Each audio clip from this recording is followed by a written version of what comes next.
Assalamualaikum warahmatullahi wabarakatuh. Anak-anak, kita hari ini masuk ke materi kedua ya, yaitu mengenai matematika. Nah, ini materi terakhir di tema pertama dan minggu depan kita sudah masuk ulangan dan juga sudah masuk ke buku yang kedua yaitu tematik kedua. Nah, yang akan kita pelajari hari ini yaitu membuat soal cerita tentang penjumlahan dan pengurangan.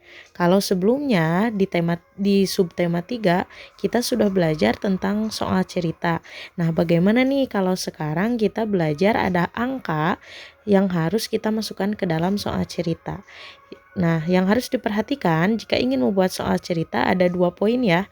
Yang pertama, kata-kata yang berkaitan dengan penjumlahan itu biasanya menggunakan kata diberi, membeli lagi, atau banyak gabungan.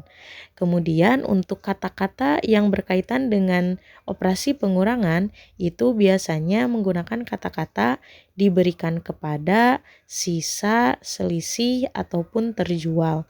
Nah, jika nanti kalian ingin membuat soal cerita yang berkaitan dengan penjumlahan, maka bisa menggunakan kata-kata yang tadi sudah disampaikan. Ataupun sebaliknya, jika operasinya pengurangan, bisa menggunakan kata-kata tersebut. Nah, bagaimana membuat soal cerita? Contoh soal membuat soal cerita, kita lihat contoh berikut. Di sini ada penyelesaian operasi hitung 175 ditambah 100 dikurangi 250.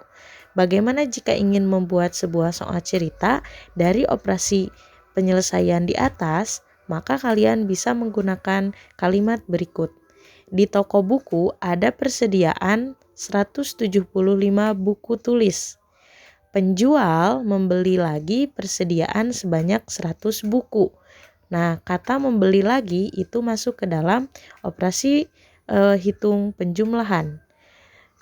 Kalimat selanjutnya, jika buku terjual 250, berapa banyak buku sekarang? Nah, kata terjual itu ada di dalam operasi pengurangan.